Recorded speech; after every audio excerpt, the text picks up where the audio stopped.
핫한 경제사안, 그 정수리에 침을 꽂는 경제직설 시간입니다. 정문일침의 대가, 급소를 찌르는 경제브레인.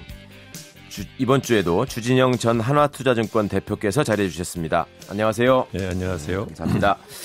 드디어 보유세 개편안이 나왔습니다. 근데 우선 4가지 대안을 공개했던데요. 그 공정시장 가액 비율을 올리고 뭐 어쩌고 내용을 봐도 저희는 무슨 말인지 잘 모르겠던데 이거 뭘 어떻게 하겠다는 건가요? 큰 틀에서.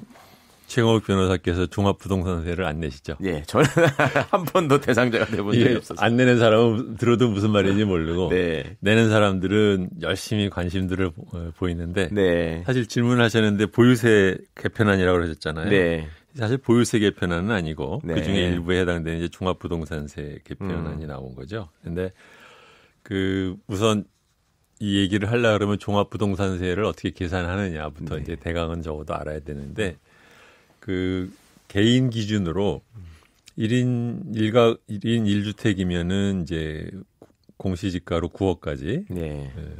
그다음에 만약에 집을 여러 개 갖고 있는 사람은 이제 6억부터 먼저 공제를 하고, 예를 들어서 이제 내가 갖고 있는 주택이나 부동산 값이 한 10억이다 하면은 네. 1인 1주택이면 6억을 빼고 1주택이면 9억을 빼고 9억을 빼고 네. 9억을 빼고 하는데 남은 1억에 대해서 네. 또 공시 반영률이라는 게 있어요. 네. 그걸 갖다 이제 80%를 또 계산하고 거기에다 이제 세율을 곱하는 거거든요. 네. 네. 그렇게 되니까 여러 가지 중간중간에 들어가는 포뮬라에서 네. 요소가 있는데 이제 그걸 어떻게 조정을 할 거냐라는 것에 대한 옵션 대안 4가지를 제시를 하고 뭐 토론을 한다. 뭐 이런 거 정도인데 예. 사실은 그러니까 별 의미가 좀 별로 없는 토론회가 되지 않았을까 이제 그렇게 생각을 해요. 왜냐하면 네. 대안 중에서 이러쿵저러쿵 그러니까 자기네들이 뭘 갖다 하자고 하는 것도 아니고. 네. 네. 그다음 대안이야 실무자 시키면 얼마든지 할 수 있는 일인데 네. 그걸 왜 굳이 그렇게 했는지. 네, 그다음에 이제 그 중에서 자기네들이 재정개혁특별위원회에다가 뭐를 이제 권고를 할 건지, 그다음에 개혁위원회에서 또 뭘 할 건지, 그다음에 또 그걸 또 기재부가 받아가지고 또 어떻게 할 건지, 예. 그다음에 국회가 어떻게 할 건지 이게 첩첩산중인데 이건 그거를 갖고 사람들로 하여금 그렇게 기대를 하게 했는지 약간은 좀 보고 있으면 뭐라고 할까요? 이게 좀 뭔가 좀 잘못되어 간다는 느낌이 듭니다. 이게 그러니까 결정장애인가요? 아니면 책임 떠넘기기 때문에 이렇게 여러 관문을 만들었다고 보시나요? 전 책임 떠넘기기가 가까운 것 같아요. 왜냐하면 네. 정부가 이번 정부가 이제 대선 공약에서부터 보유세의 비중을 네. 0.8%에서 1%로 올리겠다고 했어요. 공약에서. 네. 네. 그런데 이제 그 이유가 된 게 OECD 국가들 평균이 그렇다 이런 얘기를 했는데 네. 우리나라는 GDP 대비 부동산 값이 비율이 한 4배가 좀 넘어요. 이게 이 비교 대상되는 OECD 국가들은 2배밖에 안 되거든요. 예. 그러면 그거에 대해서 실효세율로만 쳐도 예. 실효세율 같기만 해도 2배가 네. 돼야 되는 나라이잖아요. 네. 네. 그러니까 0.8에서 1로 올리겠다는 말 네. 자체가 사실은 보유세를 별로 안 올리겠다는 뜻입니다. 그 말을요. 네. 그 말을 갖다 이렇게 대놓고 말을 안 하고 네. 잘 못 알아듣게 빙글 돌려서 말한 건데 지금 정부가 들어서고 나서 1년이 지나도록 보유세에 대한 특별한 얘기를 정권 차원에서 얘기를 안 하고 네. 국정자문위원회 그러니까 대통령 청와대의 자문기관인 국정자문위원회에 또 산하기관으로 그렇죠. 특별위를 만들고 네. 거기에서 한번 교수들 보고 한번 대안 만들어봐라 이런 식으로 하는 것은 조세는 근본적으로 조세에 대한 국민들의 찬반이 있기 때문에 정치가가 내가 갖고 있는 정치적인 자산을 갖고 승부를 네. 보겠다라고 네. 제시를 해서 설득을 하고 네. 토론을 해서 하는 일이지 이렇게 교수들 몇 명 모아놓고서는 이렇게 찌그락찌그락 옵션 갖고 얘기할 때가 아닌 거거든요. 네. 근데 이제 위원회가 4가지 대안을 공개했는데 그 개편안의 수준을 보실 때 이게 마음에 드시는지 또 마음에 안 드신다면 왜 그렇게 된 것 같은지 분석이 가능할까요? 지금 방금 우리나라가 이제 GDP 대비 보유세의 비중이 0.8이다. 그러면 우리나라가 GDP가 1,700조면 네. 1%는 17조고 17조, 네. 그러면 이제 보유세로 한 15조 걷는다는 뜻이잖아요. 네. 그럼 거기에 대비해서 현재 지금 나온 그 여러 가지 옵션은 개수에 따른 얘기가 중요한 게 아니라 그렇게 해서 더 추가로 그러면은 내는 돈이 얼마냐. 예. 그러면 현재 종합부동산으로 한 1조 5천 내고 있는데 그것에 대비해서 한 5천억에서 한 1조 한 2천억 사이를 갖다 왔다 갔다 하는 얘기를 갖다 한 거예요. 네.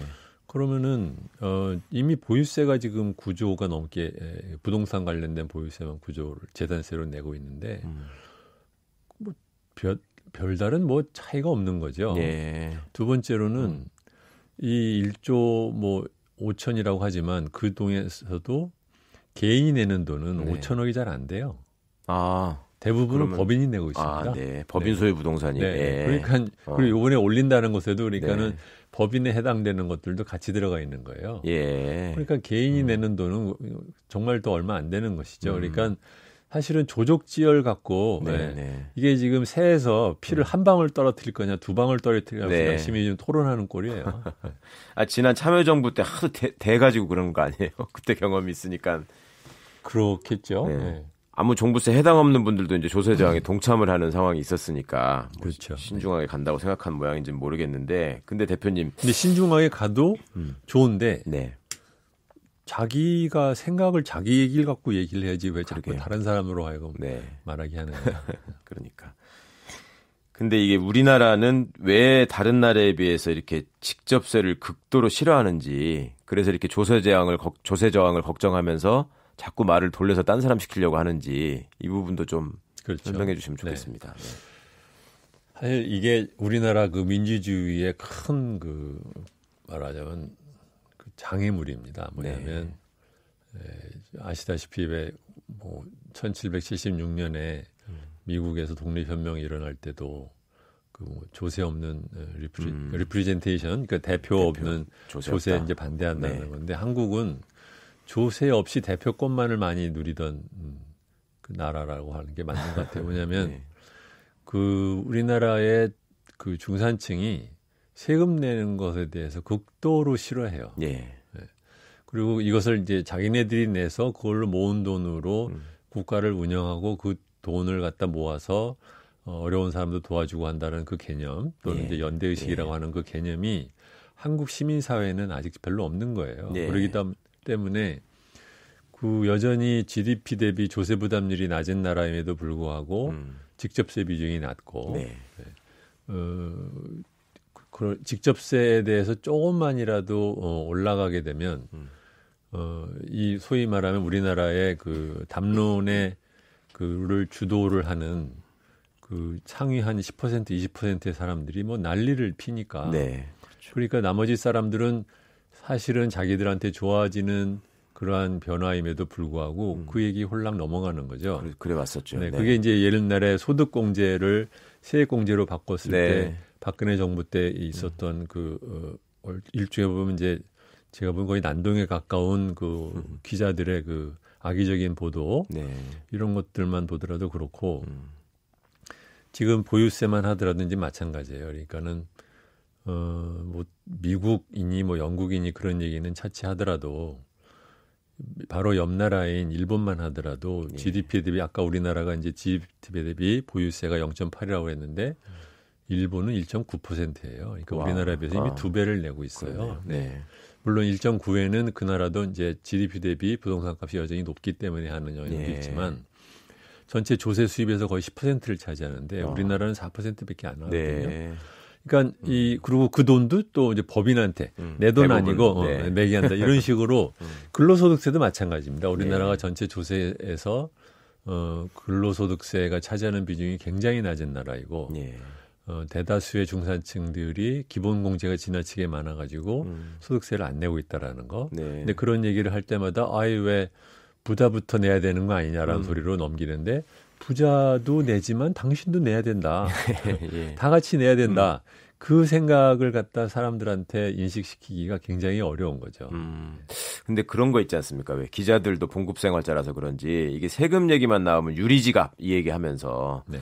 과세 공평이 아주 아니다. 이게 지금 그렇죠. 이제 자산을 가진 사람들은 다 빠져나가고 네. 봉급받는 사람만 세금 착실히 낸다. 네. 이런 얘기가 그냥 일반화된 것 같아요. 맞아요. 그런 영향도 있는 거죠. 네. 그러니까 이런. 근데 저항에는. 이제 그게 벌써 이제 20-30년 전 얘기고 그동안 이제 뭐 카드 사용에 대한 공제니 뭐 이런 걸 통해서 예.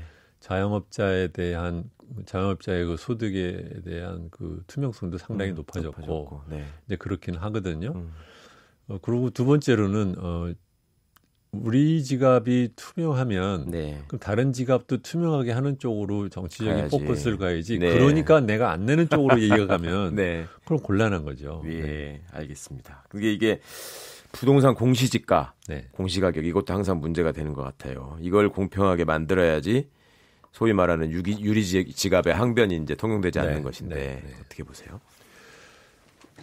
재산세는 이제 크게 보면은 결국은 실거래 가격에 비해서 공시가격이 얼마가 되느냐. 네. 그다음에는 이제 그 공시가격이 이제 과표가 되고 네. 그 기준으로 해서 뭐 공제 빼고 나서 이제 세율이 네. 어떻게 되느냐. 이 두 가지가 세율과 공시지가의 이슈인데. 노무현 정부 때 그래도 상당수 공시지가 자체에 대한 투명성은 높아졌지만 네. 시가 반영률은 그동 별로 이제 나아진 게 없어요. 이거 역시 이제 마찬가지입니다. 우리나라에서 뭐 힘께나 쓰는 사람들이 제일 싫어하는 게 공시지가가 시가를 따라가는 거거든요. 네. 네. 그렇죠. 이게 모든 사람이 싫어해요. 네. 그러니까 근데 생각해 보시면 우리나라에서 자가부율이 한 50% 된다고 하면 네.